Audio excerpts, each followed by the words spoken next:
अस्सलामुअलैकुम viewers and welcome. KSE 100 जो है 14 मार्च के क्लोज होने वाले वीक में हम देखते हैं तो 1137 point week on week basis पे प्लस रहा और वैल्यू जो है 1,15,536 की। तो इस वक्त मार्केट जो है वो साइडवेज में चल रही है और हमेशा ऐसे ही होता है कि जब एक बुल रन या बियर रन आता है, ये जो मैंने हाईलाइट किया है, उसके बाद मार्केट ने एक साइडवेज मूवमेंट देनी होती है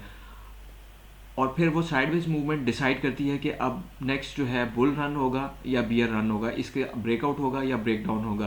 तो अभी जो हाईएस्ट हाई लगा हुआ है 1,18,735, इससे ऊपर क्लोजिंग देने और सस्टेन करने की सूरत में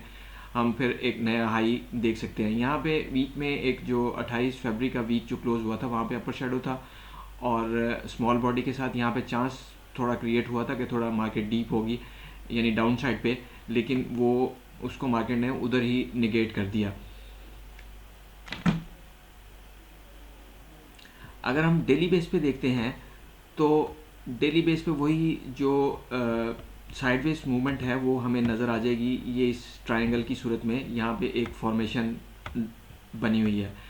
कि ये देखें इस फॉर्मेशन का, और लास्ट वर्किंग डे में गैप ओपनिंग रही और क्लोजिंग जो है ऑलमोस्ट उधर ही आई है जहाँ पे ओपनिंग थी,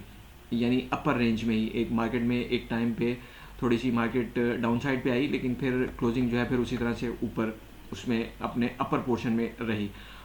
और जो रेजिस्टेंस थी 1,15,900 की, उस एरिया को मार्केट ने ऑलमोस्ट टच किया और अब दोबारा वही जो हाईएस्ट हाई लगा हुआ है वो। तो अगर इसका हम टारगेट्स देखेंगे तो वो 1,20,000 और 1,24,000 और 1,35,000 तक के टारगेट्स इस तरह से बनेंगे। लेकिन ये हम इसके मूव के साथ साथ चलते हैं और किसी भी साइड टाइम पे अगर मूव रिवर्स होती है तो ट्रेडर ने उसके साथ ही रिवर्स होना होता है। ये नहीं है कि जो टारगेट्स निकले हैं उसके लिए आप बैठे रहें, क्योंकि जो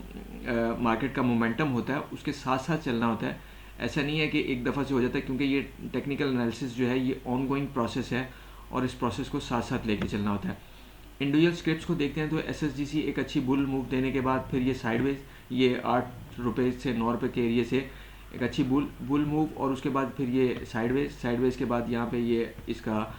बॉटम एरिया बना 30 रुपीज़ के एरिया में, और अब इसने अपर जो ट्रेंड लाइन थी इसको अप साइड पे क्रॉस करके ऊपर अब ये प्राइस सस्टेन भी कर रही है। तो डिप्स पे इसमें मैं तो बायर ही हूँगा। सुई नॉर्दर्न को देखते हैं तो बॉटम आउट करने के बाद 85 और 90 रुपीज़ के एरिया में अब ये अपने रेजिस्टेंस एरिया में अप्रोच कर रहा है, जो कि 112 रुपये और 115 रुपये का बन रहा है। लॉन्ग टर्म में टारगेट्स तो इसके ऊपर के ही हैं, लेकिन ये चूँकि एडजस्टेड प्राइस है, वैसे नॉन एडजस्टेड में इसका 160 रुपये का भी हाई लगा हुआ है, तो उस एरिया में जो है वो प्राइस हमें मुस्तकबिल में देखने को मिल सकती है। लेकिन वही बात कि मूव के साथ साथ चलना होगा।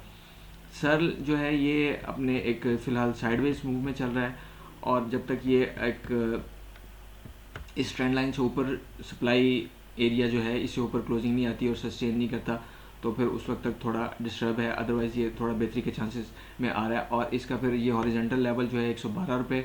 और 130 रुपये और 35 रुपये का एरिया बन सकता है। डाउन साइड पर अगर देखेंगे तो 85 रुपीज़ और 80 रुपीज़ के एरिया में सपोर्ट ले सकता है। PSO ने यहाँ पे ये एक डबल बॉटम की सूरत हाल बनाई और उसका ब्रेकआउट के बाद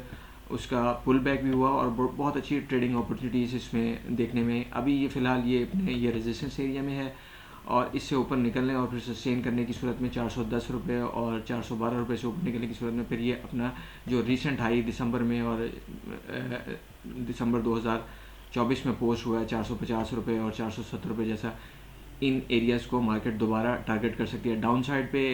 380 रुपये और 350 रुपये का एरिया सपोर्ट के तौर पे काम कर सकता है। OGDC इन सभी सेक्टर, ये ऑयल एंड गैस सेक्टर में चूँकि ये डिविडेंड की न्यूज़ चल रही है और इसका फॉरेन इन्वेस्टमेंट की भी, तो फिलहाल ये साइडवेज मूव में है और ये एक दिन ऊपर क्लोजिंग आई है इस चैनल से, जो सेटिंग चैनल बना है एक दिन इससे ऊपर क्लोजिंग आई है, लेकिन वो उसको ऊपर सस्टेन ना कर सका और उसी दिन वापस अपर शेडो के साथ प्राइस ने जो है वो डाउन साइड पे मोमेंटम शो कर दिया था। फिलहाल प्राइस साइडवेज में है और ये इसका 230 रुपये और ये फिर जो हाईएस्ट हाई है 250 रुपये, ये रेजिस्टेंस एरिया के तौर पे काम कर सकते हैं। डाउन साइड पे अगर देखेंगे तो 210 रुपये और 205 रुपये का एरिया जो है सपोर्ट के तौर पे काम कर सकता है। सीमेंट्स ने बहुत अच्छी मूव दी, इसमें मैपल लीफ अपने ऑलमोस्ट जो शॉर्ट टर्म रेजिस्टेंस एरिया उसको टारगेट करते हुए GHNI ने इस वक्त ये ब्रेकआउट लिया है, तो देखते हैं इसको सस्टेन करता है या नहीं। Viewers, thank you for watching the video.